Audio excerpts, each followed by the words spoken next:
Hello everyone. बच्चों, आज हम लोग एक ऐसा टॉपिक, एक ऐसा कॉन्सेप्ट पढ़ने वाले हैं जो फिज़िक्स में हमारे अंडरस्टैंडिंग को, हमारे लर्निंग को एक लेवल और अप ले जाएगा। जो बच्चे भी क्लास 11th में हैं, जो 10th से तुरंत आए हैं, थोड़ा सा फिज़िक्स को भी सीखने की कोशिश कर रहे हैं, उनके लिए ये लेक्चर बहुत इम्पोर्टेंट है। साथ ही साथ जो बच्चे नीट प्रिपरेशन कर रहे हैं, जेईई मेंस जिसको देना है, सब के लिए ये कॉन्सेप्ट जानना बहुत ज़रूरी है। एग्ज़ाम में क्वेश्चन तो खैर आते ही हैं, तुमको बहुत ऐसे क्वेश्चन देखने को मिलेंगे, प्लस उसके साथ साथ एक कॉन्सेप्ट बिल्डिंग के लिए ये सब क्वेश्चंस करना बहुत ज़रूरी है। ये सब क्वेश्चंस ऐसे हैं, ये कॉन्सेप्ट्स ऐसे हैं जो फिज़िक्स में तुमको और नज़दीक लेके जाएगा, तुम्हारे फिज़िक्स के कॉन्सेप्ट को और स्ट्रॉन्ग करेगा, तुम्हारे लिए फिज़िक्स को और इंटरेस्टिंग बनाएगा।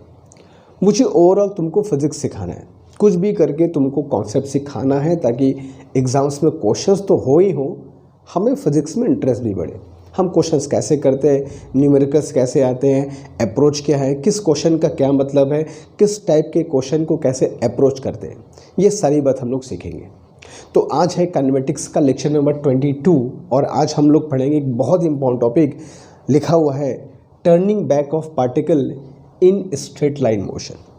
स्ट्रेट लाइन मोशन पे हम लोग ढेर सारे क्वेश्चन कर रहे हैं, अलग अलग वैरायटी क्वेश्चन कर रहे हैं। जो बच्चे भी नीट एग्जामिनेशन और मेंस एग्जामिनेशन की प्रिपरेशन कर रहे हैं वो साथ साथ लगे रहें। मैं देखता हूँ, मैं जो भी क्वेश्चन देता हूँ सारे बच्चे कमेंट बॉक्स में उसका आंसर देते हैं, ये मेरे लिए बहुत अच्छी बात है और मुझको देख के बहुत अच्छा लगता है। कभी कभी तो 100% आंसर सही होते हैं, तो this is very satisfying for a teacher कि बच्चे क्वेश्चंस कर रहे हैं और सही करके दिखा रहे हैं। ऐसे ही लगे रहो, अगर कोई चैप्टर्स पीछे छूटे हैं तो उसे फटाफट कंप्लीट करो, ठीक है। चलो, तो बच्चों जम के प्रिपरेशन करते रहो। जो नीट और मेंस के बच्चे हैं वो लगे रहें, एग्जामिनेशन बहुत ही नज़दीक है, जितना बेस्ट एफर्ट दे सकते हो वो उस पर ध्यान रखो, रिजल्ट के बारे में नहीं सोचना है। और जो क्लास 11th का स्टूडेंट हैं वो ढेर सारे क्वेश्चंस प्रैक्टिस करें, क्योंकि यही वो वक्त है जब तुम्हारा फाउंडेशन बनता है, बिल्डअप होता है। अगर अभी के कुछ महीने फिर निकल जाएंगे तो फिज़िक्स तुमसे दूर हो जाएगी, इस बात को हमेशा रखना। स्टार्टिंग के फिज़िक्स को सीखना बहुत ज़रूरी है क्लास 11th के बच्चों के लिए, ठीक है। तो उसी सीरीज़ में आज हम लोग एक बहुत ही चीज़ सीखने वाले हैं, turning back of particles on straight line motion, ठीक है। तो कॉन्सेप्ट क्या है, क्वेश्चंस कैसे बनते हैं, सॉल्व कैसे करेंगे, सारी बात बताऊंगा। पहले कॉन्सेप्ट को सीखेंगे, फिर एग्जाम्पल्स क्वेश्चन भी करेंगे, ठीक है। चलो तो शुरू करते हैं बच्चों आज की class, turning back of particle in straight line motion. सुनो, सबसे पहले कुछ बेसिक बात समझते हैं। फॉर एग्जाम्पल, एक पार्टिकल स्ट्रेट लाइन मोशन कर रहा है, ठीक है, और t इज इक्वल टू 0 से अपने मोशन को शुरू करते हैं और t is equal to let us suppose 10 second तक की पूरी इनकी जर्नी है, ठीक है। बहुत ध्यान से, बहुत धीमे धीमे समझते हुए आहिस्ते आहिस्ते चलेंगे। तो एक particle t is equal to 0 से चलना शुरू किया और t is equal to 10 second तक वो चलता है, या 10 सेकेंड तक हम उसके मोशन को ऑब्जर्व करते हैं, ऐसा समझ लो। इस पूरे 10 सेकेंड में, पूरे 10 सेकेंड में पार्टिकल सिर्फ स्ट्रेट लाइन चल रहा है, कहीं मोड़ नहीं रहा है और टर्न भी नहीं ले रहा है, मतलब बैकवर्ड मोशन नहीं कर रहा है, सिर्फ और सिर्फ फॉरवर्ड डायरेक्शन में ही चलता आ रहा है, चलता आ रहा है। एक्सेशन है, डी एक्सेशन है, वेलोसिटी कांस्टेंट है, फॉरगेट अबाउट इट। बट अभी सिर्फ ये सोचो कि ये पार्टिकल स्ट्रेट लाइन मोशन चल रहा है, बिना कहीं ऐसा नहीं कि आगे गया फिर पीछे आया, ऐसा टर्न नहीं हो रहा है। अभी कराऊंगा, मगर अभी फ़िलहाल बात को समझो। तो सीधे चल रहा है without any turn, without coming back से चलता जा रहा है। और मैं तुमसे पूछता हूँ कि फॉर एग्ज़ाम्पल तुमसे क्वेश्चन पूछा जाए, डिस्टेंस या डिस्प्लेसमेंट, डिस्टेंस या डिस्प्लेसमेंट ऑफ द पार्टिकल, और वो भी तुमसे पूछा जाए late us suppose in 7th second of its motion, motion के 7th सेकेंड का उसका डिस्प्लेसमेंट या डिस्टेंस क्या होगा। तो अब पहले कुछ बच्चों को बता दूं कि 7th सेकेंड होता क्या है। 7th सेकेंड की शुरुआत कब होती है, जब 6ठा सेकेंड ख़त्म होता है तब 7वें की शुरुआत होती है। तो मान लो t इज़ इक्वल टू 0 से t is equal to 6 second, ये है 6 सेकेंड तक पूरा। कुछ बच्चों को पहले क्लियर कर दूँ कि what is the meaning of 7th second? तो 6 सेकेंड यहाँ पूरे हो गए। अब यहाँ से जो समय शुरू होगा 6.1, 6.2, 6.3 एंड सो ऑन, वो सारे जो टाइम है वो 7वें सेकेंड के हिस्से हैं। तो 6 सेकेंड यहाँ से ख़त्म हो गया और 7 सेकेंड यहाँ पे बचा शुरू हो रहा है। t=6, t=7, ठीक है। तो 6 सेकेंड ख़त्म होने के बाद जो ये 1 सेकेंड है, इसी को बालक हम लोग क्या बोलते हैं? 7th सेकेंड, है ना। सिंपल सी बात है भाई, 7वां सेकेंड कब शुरू होगा? जब 6 सेकेंड पूरे हो जाएंगे तब 7 सेकेंड आएगा। तो 6.1, 6.2, 6.3, 6.4, 6.5 अप टू 7 तक जितने भी ये टाइम आएगी वो सारे के सारे 7वें सेकेंड का हिस्सा होंगे। तो इस 7वें सेकेंड में, इन दिस 7th सेकेंड, हमसे डिस्टेंस या डिस्प्लेसमेंट पूछा जाएगा। अब हम ये जानते हैं कि पार्टिकल कहीं टर्न नहीं ले रहा है, तो बस जैसे शुरू किया वैसे आगे बढ़ गया। स्ट्रेट लाइन है, कहीं टर्न वर्न नहीं है, बस चलता जा रहा है, 6 से 7 तक आराम से चलता जा रहा है। तो ऐसे कंडीशन में जब पार्टिकल टर्न नहीं लेता है, तो ऐसे कंडीशन में हम सब जानते हैं कि जो उसके द्वारा चला गया डिस्टेंस होगा वही उसके द्वारा चला गया डिस्प्लेसमेंट भी होगा। कोई दिक्कत नहीं है, उसमें एक्सेलरेशन है, डी एक्सेलरेशन है, वेलोसिटी कांस्टेंट है, कोई फ़र्क नहीं पड़ता। ये सब बात की बात है। ये सब तो ये डिसाइड करेगा कि ये वैल्यू कैसे निकालेंगे। डिस्टेंस या डिस्प्लेसमेंट तो सिर्फ इस बात पे डिपेंड करेगा कि यार टर्न ले रहा है कि नहीं, तो टर्न तो लिया नहीं। तो ऐसे कंडीशन में डिस्टेंस या डिस्प्लेसमेंट दोनों बराबर होते हैं। और फाइंड कैसे करेंगे? तो nth सेकेंड वाला फॉर्मूला हम लोग यूज़ कर सकते हैं। तो डिस्टेंस या डिस्प्लेसमेंट इन nth सेकेंड का फॉर्मूला अगर बच्चों को याद हो तो n सेकेंड में चली गई डिस्टेंस या displacement u plus minus half a in bracket 2t-1 वाला फॉर्मूला हम लोग यूज़ करते हैं, बहुत दफ़ा यूज़ भी किया है। मान लिया मैंने कि ये पार्टिकल का मोशन कांस्टेंट एक्सेलरेशन या कांस्टेंट डी एक्सेलरेशन के साथ हो रहा है, उसके हिसाब से क्वेश्चन में प्लस या माइनस यूज़ कर सकते हैं। u क्या होता है? u t 0 की स्पीड होती है, बताया था मैंने। a है एक्सेलरेशन या डी एक्सेलरेशन, जो भी है कांस्टेंट होना चाहिए। और t अगर मैं n ले रहा हूँ तो मैं यहाँ पे n लिख दूँ ताकि बच्चों को कन्फ्यूजन ना हो। 2n-1 n क्या है? 7 सेकेंड जो हमको दिया है, पूछा है, रख देंगे, हमारी वैल्यू आ जाएगी। तो ये बड़ा आसान क्वेश्चन होता है क्योंकि इसमें पार्टिकल कहीं टर्न नहीं लिया है। तो टर्न नहीं लेगा तो भाई डिस्टेंस डिस्प्लेसमेंट दोनों बराबर होंगी। इस इक्वेशन को यूज़ करो और अपना रिजल्ट पाओ, कोई दिक्कत नहीं है। क्लियर है? ये बहुत बेसिक सी बात है जो हम लोग अब तक पढ़ते आए हैं, न जाने कितने क्वेश्चन से सॉल्व भी किया हम लोगों ने। लेकिन बच्चों आज मैं जो तुमको बताने वाला हूँ, जो सिखाने वाला हूँ, वो इतना स्ट्रेट फॉरवर्ड नहीं होता है।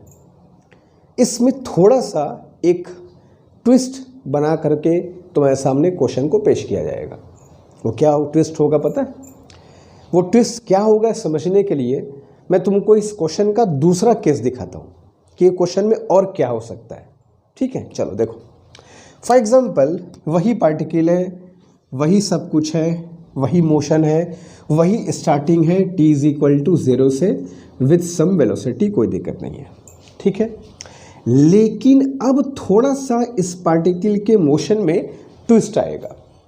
t=6 सेकेंड तक ये मूव किया, ठीक है, क्योंकि 7वां सेकेंड अब शुरू होगा जब 6 सेकेंड ख़त्म होंगे। ऐसे में शायद सोचा करो 14वां सेकेंड कब होगा? जब 13वां ख़त्म हो जाएगा, 13वें के बाद जो सेकेंड है वो 14वां होगा। 19वां सेकेंड कौन होगा? 18 सेकेंड जब पूरे हो जाएंगे तो जो 1 सेकेंड आएगा वो 19वां सेकेंड होगा। तो 7वां सेकेंड कब होगा? जब 6 सेकेंड पूरे हो गए तो 7वां सेकेंड शुरू हुआ। अब हुआ क्या कि 6 सेकेंड से ये 6.3 सेकेंड तक आगे गया, फॉरवर्ड गया, और यहाँ पर हो गई इसके साथ कुछ डिफरेंट चीज़। और t=6.3 पर पार्टिकल के साथ कुछ ऐसा हुआ कि पार्टिकल टर्न ले लिया, वापस घूम करके आ गया। कैसे आया, क्यों आया, कब आया, ये सब बताऊंगा। वजह क्या है उसके पीछे, क्यों टर्न लिया, उसके पीछे ही वजह होती है। ऐसा नहीं कोई भी टर्न ले लेगा, उसके पीछे एक पक्का सॉलिड फिजिक्स होती है कि वो कब टर्न लेगा, क्यों टर्न लेगा। क्वेश्चंस में आएगा तो समझेंगे वो टर्न कब लेगा, कैसे पता करेंगे। अभी फिलहाल समझो कि t इज इक्वल टू 6.3 पर घूम गया और उस लाइन पर ही घूमेगा 6.3 एंड 6.3 से बैक, मगर उस लाइन को मैं नीचे दिखा रहा हूँ ताकि आना जाना आगे पीछे फॉरवर्ड बैकवर्ड क्लियर दिखाई पड़े। तो बच्चा पार्टिकल ने यहाँ से टर्न लिया, टर्न ऐसे नहीं लेगा, बस तुमको मैं दिखा रहा हूँ, ठीक है, ताकि अच्छे से फिगर क्लियर बने। टर्न तो जिस लाइन पे गया उस लाइन पे ही आएगा ना, वरना फिर टू डायमेंशन मोशन हो जाएगा, फिर तो इस तरह टर्न लेगा। तो अब ये क्या किया, 6.3 से टर्न ले लिया, t इज इक्वल टू 6.3 से टर्न ले लिया और t is equal to 10 second तक वो बैकवर्ड मोशन किया और ये तुम्हारा हो गया suppose that t is equal to 7। ठीक है, तो ऐसा भी केस हो सकता है कि इसमें तो ठीक है पार्टिकल सिर्फ फॉरवर्ड जा रहा है, इसमें क्या है पहले फॉरवर्ड गया, t इज इक्वल टू 6 पर भी फॉरवर्ड गया, 6.3 पर उसका मन बदल गया, रुक गया कि नहीं आगे नहीं जाएंगे, चलो वापस पीछे चलो, 6.3 पे टर्न ले लिया और 6.3 से लेकर के 10 सेकंड तक पीछे आए। हालांकि 10 सेकंड तक हमसे मतलब नहीं है, हमको इस 7th सेकंड से मतलब है। तो इस 7 सेकंड के दो हिस्से हो गए। कौन कौन दो हिस्से हो गए, एक तुम्हारा हो गया ये वाला t इज इक्वल टू 6 से t इज इक्वल टू 6.3, एक हिस्सा ये हो गया। ये 7वें सेकंड के दो हिस्से दिखा रहा हूँ और दूसरा हिस्सा कौन सा है 7वें सेकंड का, दूसरा हिस्सा देखो ये है t इज इक्वल टू 6.3 से t इज इक्वल टू 7। तो अब तुम देखो इस 7th सेकंड में और इस 7 सेकंड में कुछ फ़र्क है कि नहीं। इस 7वें सेकंड में पार्टिकल केवल फॉरवर्ड जा रहा है, इस 7वें में क्या हुआ, कुछ दूर तक पार्टिकल फॉरवर्ड गया और कुछ दूर तक पार्टिकल बैकवर्ड गया। यहाँ से यहाँ तक समय कितना है 0.3, यहाँ से यहाँ तक समय कितना है 0.7, तो 0.3 प्लस 0.7 मिलके 1 सेकंड हो गया। तो 7वें सेकंड में पार्टिकल ने टर्न लिया है। और मान लो एग्जाम्पल के तौर पे मैं तुमको ये बता दूं, एक हम लोग एग्जाम्पल को लेके इसको अगर बात करें तो मान लो वो t इज इक्वल टू 6 से t इज इक्वल टू 6.3 तक फॉरवर्ड गया 2 मीटर और 6.3 से 7 आया 3 मीटर पीछे आया। ठीक है, मान लो एग्जाम्पल के तौर पे। तो ऐसे कंडीशन में अगर मैं तुमसे पूछूं कि यार डिस्प्लेसमेंट कितना होगा, तो तुम कहोगे कि डिस्प्लेसमेंट इन 7th सेकंड, 7वें सेकंड का डिस्प्लेसमेंट कितना है, सिर्फ 7वें का, पूरे जर्नी का नहीं, ओनली 7th। तो 7वें सेकंड में पार्टिकल ने लिया है टर्न और जानबूझ के तुमसे उसी सेकंड में पूछा जाएगा जिस सेकंड पार्टिकल टर्न लिया है। अगर मुझसे पूछा t is equal to 5th second, तो 5th में पार्टिकल टर्न नहीं ले रहा है, जो डिस्टेंस होगा वही डिस्प्लेसमेंट होगा। t is equal to 8th second, तो 8 सेकंड में पार्टिकल टर्न नहीं ले रहा है, जो डिस्टेंस होगा वही डिस्प्लेसमेंट होगा। तो हमें गौर से देखना होगा कि क्या जो समय मुझको दिया गया है उसमें पार्टिकल टर्न लिया है कि नहीं। यही सबसे इम्पॉर्टेंट चीज़ है बच्चों इस क्वेश्चन की, ये चेक करना कि वहाँ टर्न है या नहीं है। टर्न नहीं है तो बहुत दिक्कत की बात नहीं है, सिंपल सा इक्वेशन यूज़ करना है, डिस्टेंस डिस्प्लेसमेंट जो होगा सब कुछ सेम होगा। लेकिन जानबूझ के तुमसे जब ऐसे क्वेश्चन बनेंगे तो वही समय तुमसे पूछा जाएगा जहाँ पर पार्टिकल ने टर्न लिया है। जिससे क्या होगा, जिससे डिस्टेंस और डिस्प्लेसमेंट डिफरेंट होंगे। जैसे अगर इस क्वेश्चन में तुमसे डिस्प्लेसमेंट पूछोगे, ऐसा सिंपल सी बात है, +2 आगे है, -3 पीछे है, भाई +2 आगे और पीछे गया तो मान लो इस डायरेक्शन को पॉजिटिव मानना, इस डायरेक्शन को नेगेटिव मानना है। तो +2 आगे है एंड +-3 पीछे है, तो वैल्यू कितनी आ गई -1 मीटर। तो डिस्प्लेसमेंट तो क्लियर है। अब जब मुझको डिस्टेंस निकालना होगा, डिस्टेंस इन 7th सेकंड, तो डिस्टेंस में तो भाई आगे पीछे कोई मतलब नहीं हो, दाएं बाएं ऊपर नीचे जहाँ जाओगे उसको गिन लिया जाएगा। तो डिस्टेंस क्या हो गया, 2 + 3 = 5 मीटर। क्लियर है।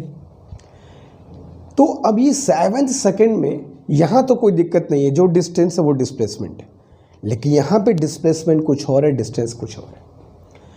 ऐसा ही क्वेश्चन तुमसे पूछा जाएगा, लेकिन यहाँ तो तुमको सब बता रहा हूँ ना कि देखो टर्न लिया है, कहाँ टर्न लिया है, 6.3 पर, तो 6 से 6.3 फॉरवर्ड, 6.37, ये सब बता दिया हूँ। क्वेश्चन में बताया नहीं जाएगा, you have to check it. तुमसे सिर्फ और सिर्फ क्वेश्चन दिया जाएगा और तुमको बताना होगा। अच्छा, मज़े की बात ये है कि जब हम लोग ये nth वाला फॉर्मूला यूज़ करेंगे तो डिस्प्लेसमेंट तो हमको मिल जाएगी इस फॉर्मूला। तो कोई कहेगा सर ठीक है, क्या दिक्कत है, यूज़ कर लेंगे फॉर्मूला nth टाइम का। तो बच्चा nth टाइम का जब फॉर्मूला यूज़ करोगे ना, तो this will always give you displacement. ये हमेशा हमको डिस्प्लेसमेंट ही देता है। तो अगर इस फॉर्मूले को मैं इस कंडीशन में यूज़ करूं तो -1 तो आ जाएगा, मगर डिस्टेंस नहीं आएगा, क्योंकि दिस गिव्स यू डिस्प्लेसमेंट। तो अब जानबूझ करके ऐसे क्वेश्चन में तुमसे डिस्प्लेसमेंट नहीं पूछा जाएगा, क्योंकि सबको पता है कि फॉर्मूला निकालोगे डिस्प्लेसमेंट आ जाएगी। तुमसे डिस्टेंस पूछा जाएगा, जो इस फॉर्मूले से स्ट्रेट फॉरवर्ड नहीं आएगा। और अगर तुम गलती किए, डिस्टेंस डिस्प्लेसमेंट पर तुमने ध्यान से फोकस नहीं किया और लगा दिए इस इक्वेशन को, और बिलीव करो तुम्हारा जो डिस्प्लेसमेंट आएगा वो आंसर में दिया भी रहेगा, टिक कर दोगे, वही तुम्हारा गलत हो जाएगा। तो 2-3 बात को ध्यान रखना है। सबसे पहली बात कि ऐसे क्वेश्चन की पहचान क्या है। अब सबसे पहली बात कि मैं तुमको लिख रहा हूँ कि पार्टिकल टर्न बैक करेगा, क्या क्वेश्चन में लिखा रहेगा? नहीं, क्वेश्चन तुम्हें खुद चेक करना होगा, पार्टिकल टर्न लिया है कि नहीं। ये वो वाला क्वेश्चन है कि नहीं जो सर ने बताया था, आधा आगे आधा पीछे, कैसे वाला? पहचान कैसे करेंगे सर? वैसे एग्जामिनेशन में टेंशन होता है, वक्त कम होता है, प्रेशर होता है, उसमें कैसे पहचान करेंगे? तो कोई घबराने की बात नहीं है। यहाँ पर हो तो ना कोई टेंशन ना कोई स्ट्रेस है। बहुत तबीयत से पढ़ेंगे, मन से पढ़ेंगे, जम कर पढ़ेंगे। अब तुमको बताता हूँ कि ऐसे क्वेश्चन की पहचान, पहले पहचान बताऊँगा, फिर बताऊँगा इसको सॉल्व कैसे करते हैं। पूरा कहानी किस चीज़ का है? पूरा कहानी देखो बच्चा इस चीज़ का है,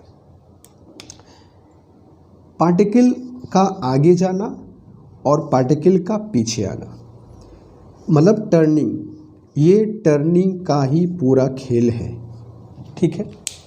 ये टर्निंग अगर हम किसी क्वेश्चन में पता कर पाए, ये टर्निंग, और वो भी कब, ये टर्निंग कब होना चाहिए?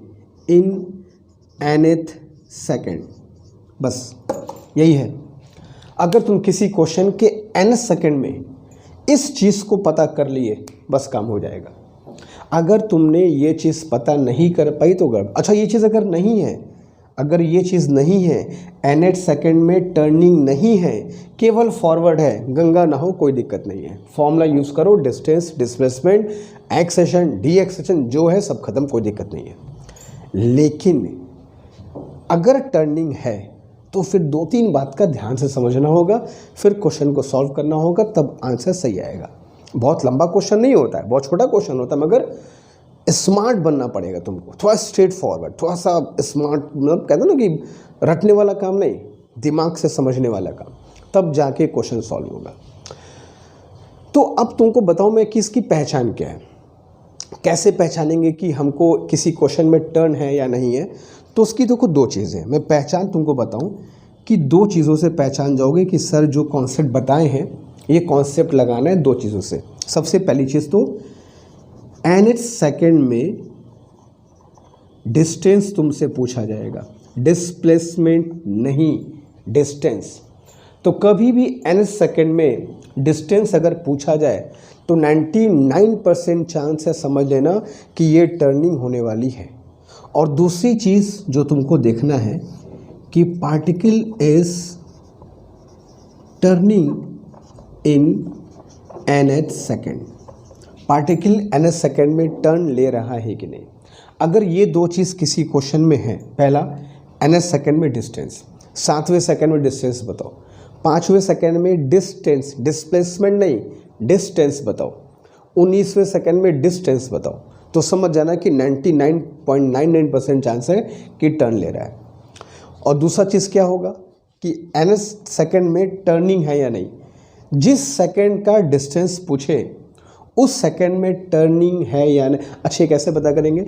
ये पता करेंगे, उसका एक तरीका है, बताऊंगा अभी। Velocity should be 0। जैसे मुझको पूछा 7वें सेकंड में डिस्टेंस बताओ, तो 7वें मतलब पूरा 6 से लेकर 7 तक, इसके बीच में कहीं पर वेलोसिटी 0 होनी चाहिए। तो जिस टाइम में पूछे 7वें में, तो 7 सेकंड के बीच में अगर कहीं वेलोसिटी 0 है तो समझ जाना कि भाई टर्न लिया है। वो चेक कर लेंगे हम लोग क्वेश्चन में कि कहाँ पर टर्न लिया है, किस, जैसे यहाँ पर कहाँ टर्न लिया है, 6.3 पर टर्न लिया है। तो 6.3 पर टर्न तभी ले सकता है, आगे जाने वाली चीज़ लौट कर पीछे तभी आ सकती है on the same line of course, जब उसकी स्पीड, जब उसकी वेलोसिटी जाहिर सी बात है 0 होगी तब। तो 6.3 पर अगर पार्टिकल ने टर्न लिया होगा तो 6.3 पर उसकी स्पीड 0 रही होगी। फिर वो टर्न लिया होगा तब कभी, बहुत सिंपल सी बात है यार, आगे जाने वाली चीज़ रोकेगी तब तो पीछे आएगी, बिना रोके कैसे पीछे आ सकता है? तुमको घूम के तो नहीं आना है, तुमको उसी लाइन पर जाना है। तो बता चुका हूँ पहले भी कि सेम लाइन पर आओगे तो रुकोगे, तभी सेम लाइन वापस जाओगे। तो जिस टाइम में मुझसे पूछे डिस्टेंस, उसी टाइम में कहीं पर v = 0 होना चाहिए। ये दो चीज़ का अगर हम चेक कर लिए किसी क्वेश्चन में, तो बिलीव करो तुम्हारा क्वेश्चन सॉल्व हो जाएगा। ठीक है, तो पहचान समझ गया। पहली पहचान क्या है? nth सेकेंड में डिस्टेंस पूछेगा, डिस्प्लेसमेंट नहीं। अगर डिस्प्लेसमेंट पूछा इन केस, तो कुछ भी चेक वेक नहीं करना है, बस सीधे इस इक्वेशन को यूज़ करना है, डिस्प्लेसमेंट आ जाएगा। तो ये इक्वेशन तुमको डिस्प्लेसमेंट दे सकता है, सीधे डिस्टेंस नहीं दे सकता। उसी के लिए थोड़ा सा हमें क्वेश्चन को अलग तरीके से सॉल्व करना होगा। तो आज का जो हमारा क्वेश्चन है इसी कॉन्सेप्ट पर पूरा का पूरा बेस्ड है। तो ये कॉन्सेप्ट तुमको मैंने समझा दिया कि भाई ये चीज़ होती है, ऐसे होती है, लेकिन कॉन्सेप्ट को सीख करके सिर्फ काम नहीं बनेगा जब तक सीखे हुए कॉन्सेप्ट को हम लोग क्वेश्चन में अप्लाई नहीं करेंगे। तो ये तो बेसिक सा कॉन्सेप्ट था, क्वेश्चन कैसे बनता है, क्या कॉन्सेप्ट है, हम इसको कैसे क्वेश्चन को अप्रोच करेंगे वो था।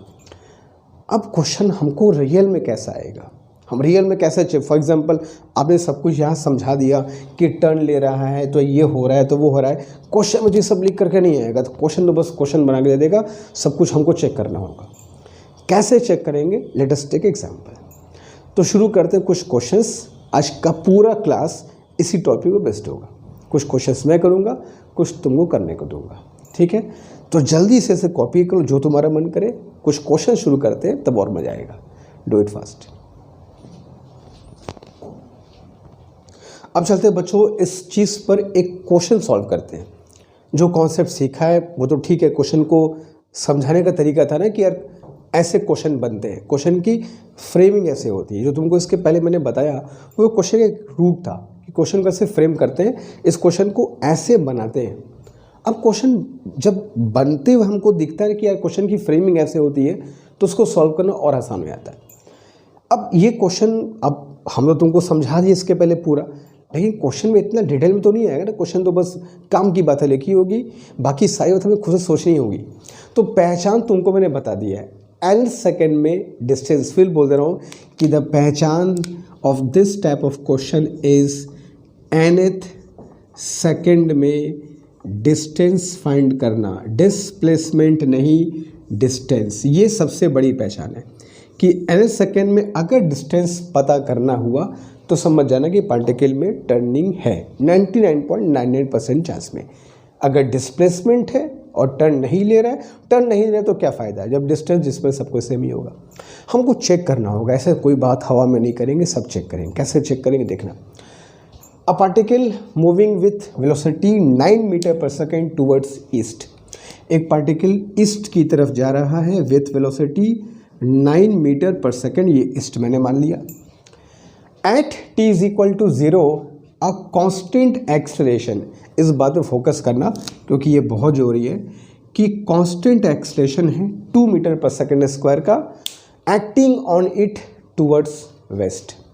दूसरी चीज़ जो काम की है वो है इस पर एक्सलेशन है जो कि वेस्ट की तरफ है 2 मीटर पर सेकेंड स्क्वायर, मतलब डी एक्सलेशन का काम करेगा, डायरेक्शन अपोजिट है तो। और फाइंड द डिस्टेंस, इस बात पे फोकस करना, find the distance travelled by the particle in 5th second of it's journey. अपने जर्नी के 5वें सेकेंड में डिस्टेंस बताना है मुझको। अगर डिस्प्लेसमेंट होता रत्ती भर का भी नहीं सोचना था। S is equal to u plus half a या u minus half a bracket में 2n-1, काम खत्म। मगर डिस्टेंस है तो संभल के पहले चेक करेंगे कि जिस टाइम पर पूछा गया है उस टाइम पर कहीं पार्टिकल टर्न तो नहीं लिया है। और कैसे चेक करना होगा, अगर 5वें सेकेंड के बीच में, 5वें सेकेंड के दौरान, आई मस्ट से 5वें सेकेंड के दौरान अभी अगर कभी v इज इक्वल टू 0 हुई, बस टर्न कर जाएगा। तो चेक कर दे इसकी v 0 कब है। तो अगर अप्लाई करूँ फॉर्मूला, और v 0 क्यों होगा, अरे भैया डी एक्सेशन है तो पक्का 0 होगा। v is equal to u minus 80।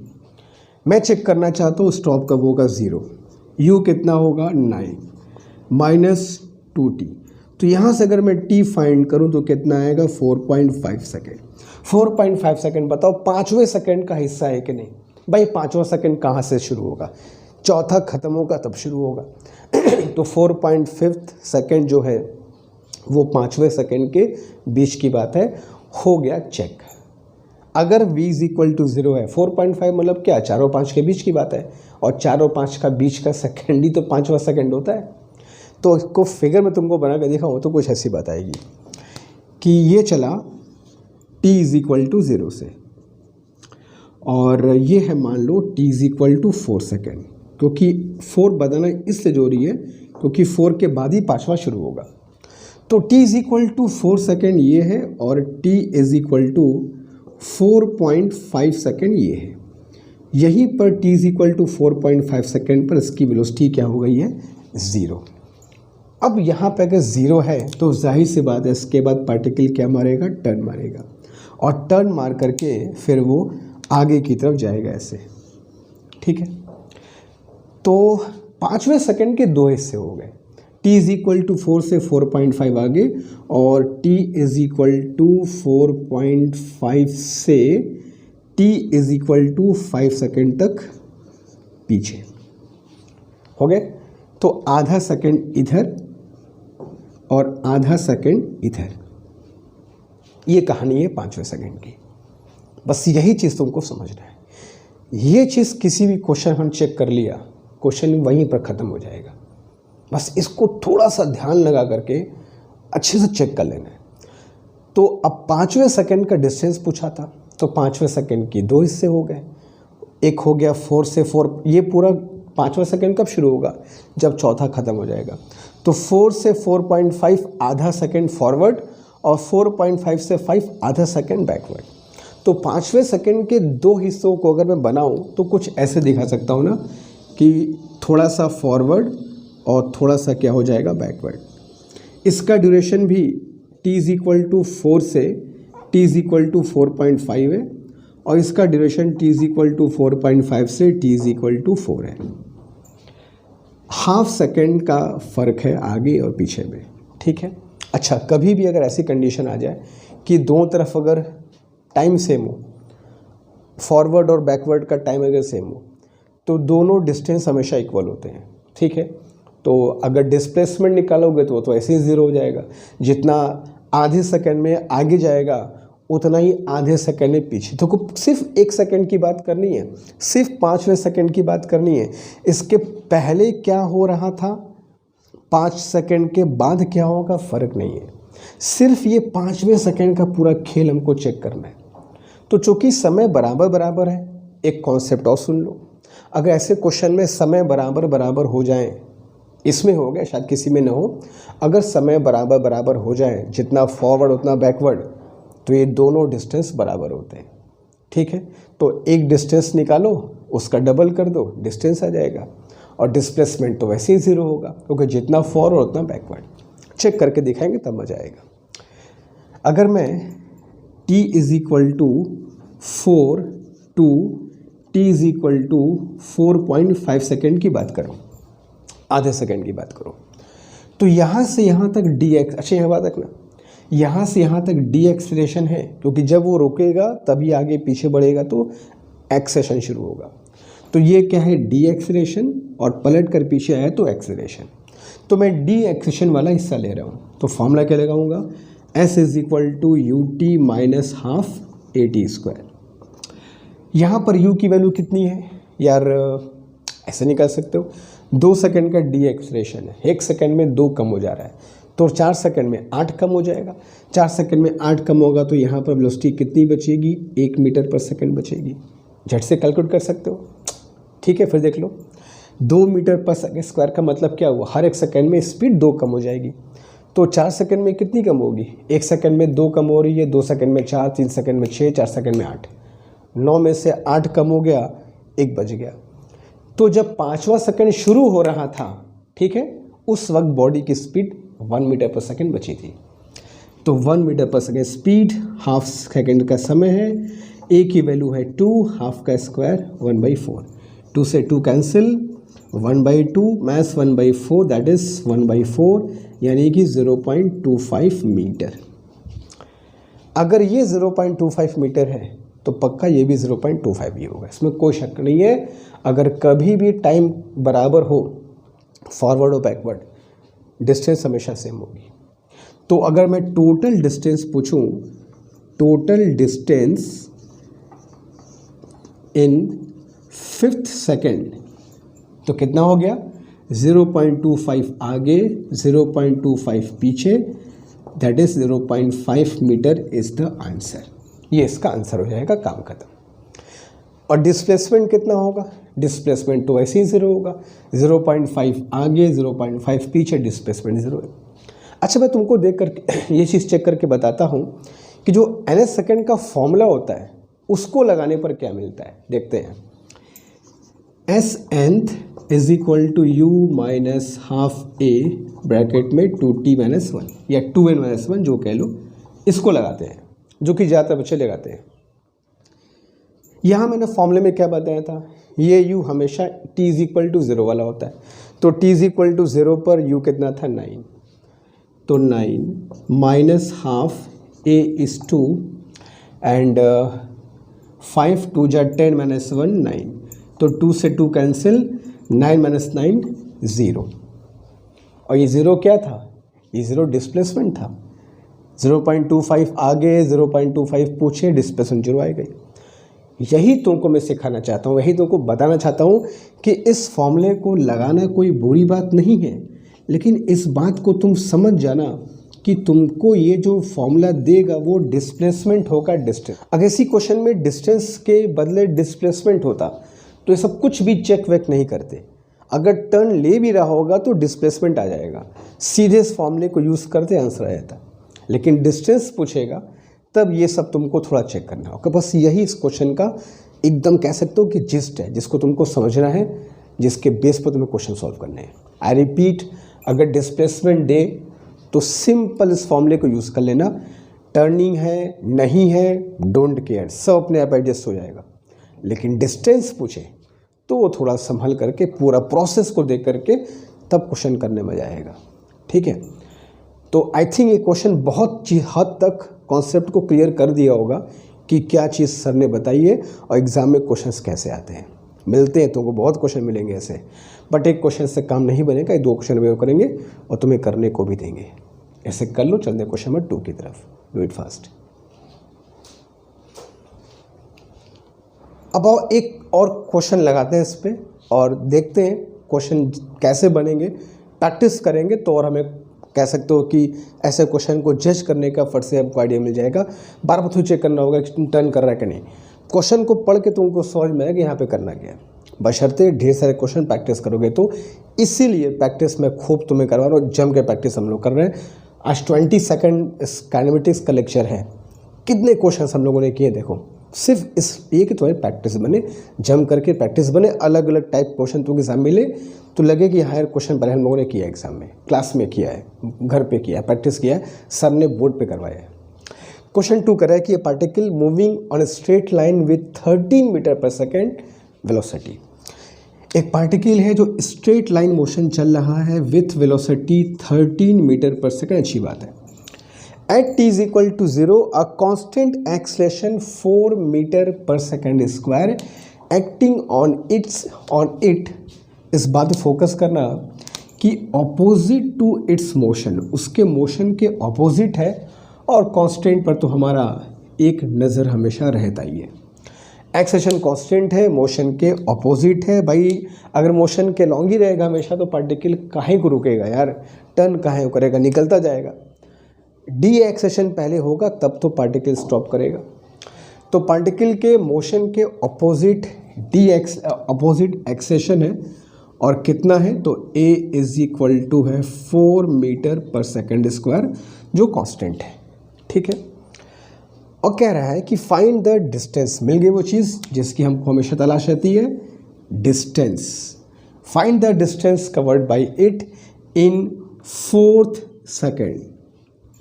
यही इसकी पहचान है, यही पहचान है। क्या लिख दे रहा हूँ फिर से, डिस्टेंस इन nth सेकेंड।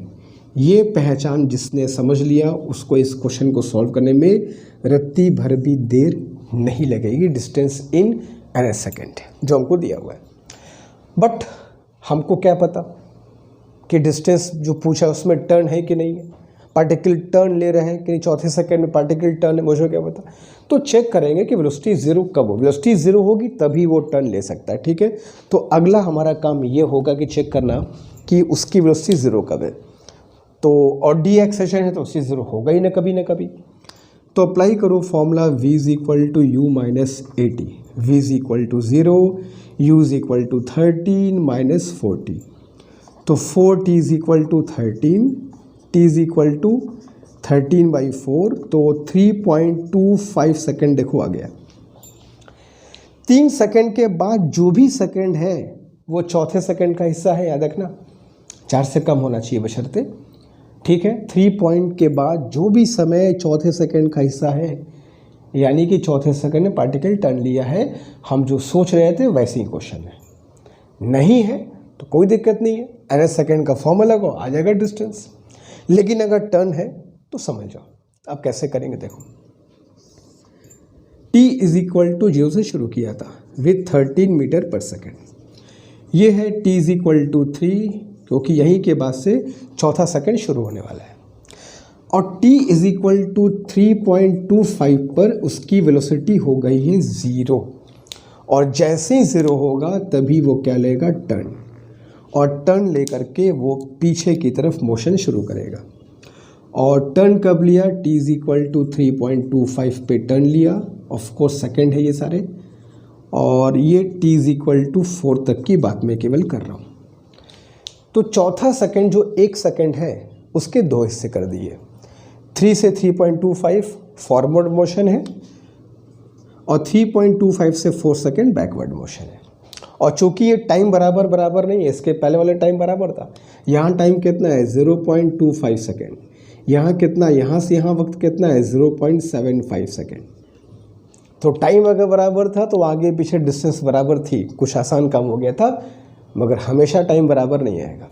तो चौथे सेकेंड में जो 1/4 भाग है 0.25, 25% समय चौथे सेकेंड का फॉरवर्ड मोशन है, और जो अगला 75% समय है चौथे सेकेंड का वो बैकवर्ड मोशन है।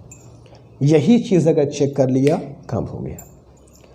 अगर ये नहीं होता तो एकदम बच्चों वाला क्वेश्चन है, यही बच्चों वाला ही क्वेश्चन, ऐसी बात नहीं है, मगर थोड़ा सा अनजान होते हैं बच्चे इन सब चीज़ों से, इस लगता है कि यार क्या पूछा था, क्या आ गया, कभी किया नहीं, देखा नहीं, कभी उस तरफ ध्यान ही नहीं गया, बस क्वेश्चन आया कर लिया, उसको जानने की कभी कोशिश नहीं किया कि एक्चुअली है क्या। ये छोटी छोटी बातों पर फोकस नहीं किया, यहीं से कॉन्सेप्ट देखो बनता है। तो फिर कैसे किया जाए, सिंपल सी बात है, यहाँ का डिस्टेंस निकालो, यहाँ का डिस्टेंस निकालो, बस आ जाएगा तुम्हारा। तो अच्छा, यहाँ पर स्पीड कितनी होगी, 1 सेकेंड में 4 कम हो रहा है, बाय डी एक्सेशन तो कम तो होगा ही, 1 सेकेंड में 4 कम हो रहा है तो 3 सेकेंड में 12 कम हो जाएगा, तो 13 में से 12 कम हो जाएगा, तो यहाँ जो स्पीड बचेगी वो 1 मीटर पर सेकेंड बचेगी। ऐसे ही करना है, दुनिया भर का समय नहीं हम लोगों के पास, ऐसे ही करना है, झटाझट कैलकुलेशन। अब पता कर लेते हैं for t is equal to 3 to 3.25 second. Forward motion की बात कर लेते हैं। Let us call it s1 ut minus half at square, क्योंकि d एक्सेशन है तो u की वैल्यू कितनी है बालक 1, t कितना है 0.25, अक्षरों को 1/4 भी कह सकते हैं, कोई दिक्कत नहीं है। -1/2 a कितना है 4 और 1/2 का स्क्वायर 1/16, सबको फ्रैक्शन में लिख रहा हूँ, ठीक है ना। तो कितना आ गया ये 1/4 माइनस माइनस माइनस, कितना हो जाएगा ये 4 1/8, तो 1/8 मीटर ये डिस्टेंस हो गया। ये आंसर नहीं है, ये तो 3 से 3.25 का है। 4 सेकंड के 2 हिस्से हो गए, 4 सेकंड के 2 हिस्से देखो ये हुए हैं, ठीक है। 4 सेकंड के 2 हिस्से कर दिए मैंने। एक है 1/4 सेकंड फॉरवर्ड और दूसरा है 3/4 सेकंड बैकवर्ड। ये 4 सेकंड के, ये 4 सेकंड चौथे सेकंड के 2 हिस्से। तो ये जो डिस्टेंस है वो 1/8 मीटर आई है। अब ये डिस्टेंस निकालते हैं, और ये डिस्टेंस कहाँ से कहाँ तक, तो फॉर 3.25 सेकंड से 4 सेकंड तक 3 अच्छा यहाँ पे स्पीड रखना, जब 3 पॉइंट पे शुरू करेगा ऑब्वियसली इसकी स्पीड क्या हो चुकी है 0 है, क्योंकि रुका है तभी तो बैक किया है, तो वहाँ पे स्पीड जरूर लेनी है हम लोग को। तो let us call it s2 is equal to ut plus half, acceleration है, वापस आएगा तो खींचेगा, एक्सेशन है। a कितना है 4 और t कितना है यहाँ से यहाँ तक फ्रैक्शन में, जैसे 0.75 है, फ्रैक्शन में 3/4, 3/4 का स्क्वायर 9/16, तो कितना हो गया ये s2 is equal to 9/8 metre. तो 1/8 आगे 9/8 पीछे। तो अगर मैं टोटल डिस्टेंस तुमसे पूछूं, total distance is equal to, वो भी कब, इन ऑब्वियसली 4 सेकेंड, तो 1/8 forward plus 9/8 backward, that is 10/8 या 1.25 मीटर। ये हो गया तुम्हारा टोटल डिस्टेंस। अच्छा, डिस्प्लेसमेंट अगर पूछ रहा होता तो मान लो अगर मुझको डिस्प्लेसमेंट भी निकालना होता तो डिस्प्लेसमेंट कितना मिलता, 1/8 इज फॉरवर्ड आगे की तरफ है और प्लस -9/8 बैकवर्ड पीछे की तरफ है, प्लस 9/8 प्लस 1/8 फॉरवर्ड गया, 9/8 पीछे आया। तो डिस्प्लेसमेंट सॉल्व करोगे तो -1 मीटर देखो आ जाएगा, -8/8 1 मीटर। क्या ये डिस्प्लेसमेंट मुझको फॉर्मूले से मिल सकता है, चेक कर लेते हैं। S nth is equal to u minus half a bracket में 2n माइनस 1, ठीक है। u कितना लेना है, u इज 13 माइनस 1/2, a कितना है, a इज 4 और n की वैल्यू कितनी है 4 चौथे में, तो 4 2 जा 8 माइनस 1 7, ठीक है। ये कितना हो गया बालक 2, कितना है आंसर 13 माइनस 7 2 जा 14 इज इक्वल टू कितना आ गया -1 मीटर। देखो आएगा नहीं है। तो वही बार बार तुमको मैं बताना चाह रहा हूँ कि बच्चा ये जो इक्वेशन है ये बहुत ख़राब नहीं है, ये तुमको जो देगा वो डिस्प्लेसमेंट देगा, बस इतना ध्यान रखना। तो अगर इस क्वेश्चन में डिस्प्लेसमेंट अगर पूछता तो बिलीव करो सिर्फ इतने में हमारा आंसर आ जाता, लेकिन चूँकि जानबूझ के उसको पता है कि हमको डिस्टेंस पूछने में ही बच्चे फंसेंगे, तो तुमको ये चीज़ चेक करके देखनी पड़ेगी। यही इस क्वेश्चन का मेन पॉइंट है जो तुमको सिखाना चाहता हूँ मैं, कि जो तुम कर सकते हो वो डिस्प्लेसमेंट तुम 10 सेकंड में निकाल सकते हो, लेकिन एग्जामिनर को पता है कि तुमको ये पता है, उसको यही पता है कि ज़्यादातर बच्चों को ये नहीं पता है। तो जो नहीं पता होता वो तुमसे पूछेंगे ताकि बच्चे एलिमिनेट हो। इतनी संख्या ज़्यादा है, एलिमिनेट होंगे तभी तो आगे बात बनेगी। ओके फाइन, तो एक क्वेश्चन और करूँगा फिर तुमको होमवर्क में करने को दूंगा, do it fast.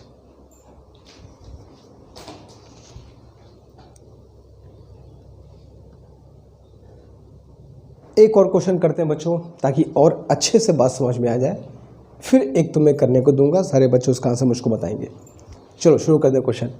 A particle moving with velocity 50 metre per second along a straight line, अच्छी बात है। At t is equal to 0 a constant deceleration 3 metre per second square acting on it.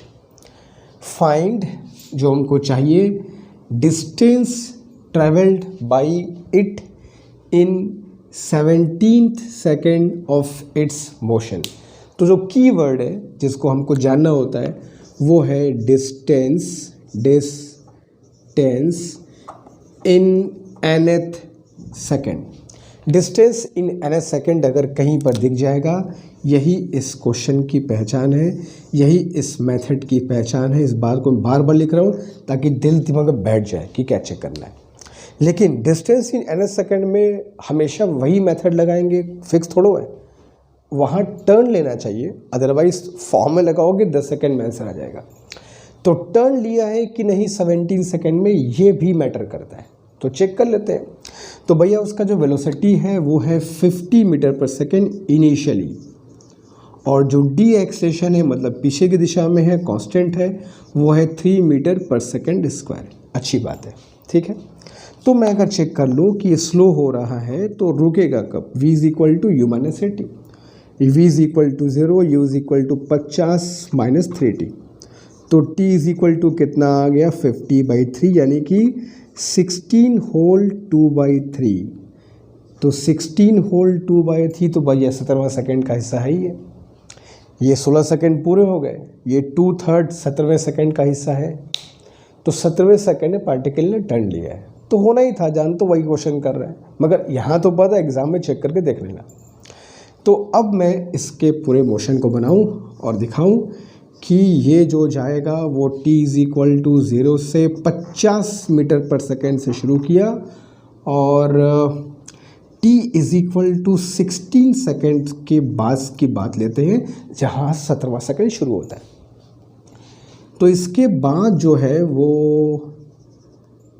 16 2/3 यानी 2/3 second तक आगे जाएगा, और 17वें second का हिस्सा है ये। और यहाँ पे स्पीड इसकी हो गई 0, और टर्न लेकर के ये वापस आ रहा है अब पीछे की तरफ, कुछ इस तरीके से, लाइक दैट। तो 2/3 ये हो गया, 1/3 और अगर ले लोगे तो 17 सेकेंड पूरे हो जाएंगे तुम्हारे, ठीक है। यहाँ तक क्लियर है। तो 17वें सेकेंड के दो हिस्से हो गए, 2/3 सेकेंड में फॉरवर्ड मोशन हो रहा है और 1/3 सेकेंड में बैकवर्ड मोशन हो रहा है। 2/3 प्लस 1/3 करोगे 1 सेकेंड आ जाएगा, और 1 सेकेंड कौन सा 1 सेकेंड होगा, 16वें के बाद जो 1 सेकेंड है वही 17वां सेकेंड तो होगा। तो ये कहानी है। अब इसको चेक कर लिया जाए। यहाँ पे स्पीड कितनी होगी यार, हर 1 सेकेंड में 3 कम हो रहा है, तो 16 सेकेंड आते हैं, 16 3 48, 48 कम हो जाएगा। तो 50 में से 48 कम हो जाएगा, तो यहाँ कितना बचेगा, 2 मीटर पर सेकेंड बचेगा। ऐसे ही करना है, ठीक है। तो अब मैं लगाऊं तो मुझको पता चल चुका है ना कि इसका जो मोशन है वो 2/3 सेकेंड फॉरवर्ड है और 1/3 सेकेंड बैकवर्ड है, मुझको ये पता चल चुका है। इसी को लगाता हूँ मैं। तो for t is equal to 16 whole 2/3 second, यहाँ से यहाँ तक लगा रहा हूँ मैं। S1 इज इक्वल टू, चूँकि डी एक्सेलरेशन है तो ut minus half at square. यहाँ पे u कितना है 2, और यहाँ से यहाँ तक का समय कितना है 2/3 माइनस 1/2। a कितना है, a है तुम्हारा 3, और t स्क्वायर मतलब 2/3 का स्क्वायर 4/9। तो 2 से ये 2 हुआ, 3 से 3 हुआ, तो ये कितना हो गया 4/3 माइनस 2/3, तो कितना आएगा 2/3 मीटर। लो डिस्टेंस भी 2/3 मीटर ही आ रही है, ठीक है। फिर से चेक कर लो क्वेश्चन, 2 × 2/3 माइनस 1/2 at स्क्वायर, ठीक है। तो ठीक है, फाइन, 3 3 9, ठीक है। तो 2/3 मीटर डिस्टेंस चला, ये आंसर नहीं है, ये तो आगे चलने वाला डिस्टेंस है। अब फॉर 16 होल 2/3 टू 17 सेकेंड, अब बैकवर्ड मोशन में ले लिया जाए। अच्छा, यहाँ से जब लोगे तो यहाँ की स्पीड कितनी लोगे, 0, क्योंकि रुक करके पीछे आ रहा है। तो S2 is equal to ut, u0 है हाफ a, यहाँ से यहाँ का समय 1/3 है, 1/3 का स्क्वायर 1/9, तो कितना हो जाएगा ये 3। तो कितना हो गया 1/6 मीटर इज़ द डिस्टेंस। तो अगर मैं निकालूँ टोटल डिस्टेंस इन 17th सेकेंड, तो उसमें से 2/3 फॉरवर्ड है और 1/6 बैकवर्ड है। तो एलसीएम लिया 6, 4 + 1, तो कितना आ गया 5/6 metre. That is your answer. ये 5/6 मीटर डिस्टेंस ट्रेवल करेगा अपने उस 17वें सेकेंड में जिसमें उसने टर्न लिया है। और डिस्प्लेसमेंट पूछा तो 2/3 मैथ्स 1/6 कर लिए होते, 2/3 फॉरवर्ड 1/6 बैकवर्ड, तो नेगेटिव डिस्प्लेसमेंट निकल गया होता। या डिस्प्लेसमेंट अगर पूछे तो इतना काम करना ही नहीं है, ns सेकेंड का फॉर्मूला लगा दोगे डिस्प्लेसमेंट आ जाएगी। तो I think this all 3 question will make you concept absolutely clear. तो अब मैं एक क्वेश्चन दे रहा हूँ तुम्हें करने के लिए, जिसका आंसर तुम सब मुझको बताओगे। इसे कर लो पहले, फिर 4th क्वेश्चन तुमको देता हूँ। कमेंट बॉक्स में उसका आंसर तुम सबको बताना है। Do it fast. चलो, तो आज हमने जो कॉन्सेप्ट सीखा उस कॉन्सेप्ट पे कुछ क्वेश्चन तुमको हम प्रैक्टिस कराए। अब ये एक क्वेश्चन मैं तुम सबको दे रहा हूँ, जो तरीका, जो अप्रोच, जो मेथड सिखाया है उसको फॉलो करते मन से, इस पॉइंट ऑफ व्यू नहीं कि यार क्वेश्चन सर ने दिया सॉल्व करना है। ये देखो कि हमें कुछ सीखा है, उस सीख को हम लोग को अप्लाई कर। देखो धीमे धीमे कॉन्सेप्ट बनता है। स्पेशली जो बच्चे क्लास 11th के, इस बात को ध्यान समझिए, बात घबराने की बिल्कुल नहीं है। बहुत से बच्चे आते हैं 10th 11th में और उनको लगता है कि यार कितनी दुनिया बदल गई हमारी, सब कुछ बदल गया, सब कुछ ठीक ठाक था और भारी भरकम फिजिक्स का बोझ हम पटक दिया गया।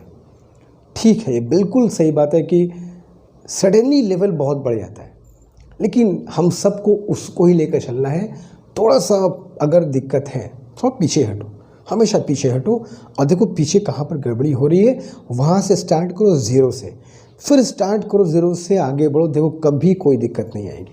एकदम बेसिक से 0 से सीखने की कोशिश करो, सीखोगे तो पक्का फिजिक्स हमको हमेशा अच्छा लगेगा। और जो नीट मेंस के बच्चे हैं, जम करके प्रिपरेशन करते चलें, जहाँ भी ऐसे क्वेश्चन मिले धज्जियाँ उड़ा दो उसके। तो इस क्वेश्चन का आंसर सारे बच्चे मुझको कमेंट बॉक्स में बताएंगे और मैं देखता हूँ, हमेशा देखता हूँ कि बहुत सारे बच्चों का आंसर बिल्कुल सही होता है, हमेशा सही होता है। कभी कभी जब 100% आंसर सही होते हैं। इस बात में उम्मीद करूँगा कि सबका आंसर सही होगा। तो सारे बच्चे इस क्वेश्चन का आंसर मुझको जरूर बताएंगे और इसी क्रम में आगे बढ़ते चलेंगे और मिलेंगे फिर आप नेक्स्ट क्लास में कुछ नए कॉन्सेप्ट्स के साथ, फिजिक्स के कुछ नए लर्निंग के साथ, कुछ नए क्वेश्चंस के साथ। ठीक है, तब तक अच्छे से पढ़ाई करते रहो। आई रिपीट, सीखने पर फोकस हमेशा करना। Thank you so much.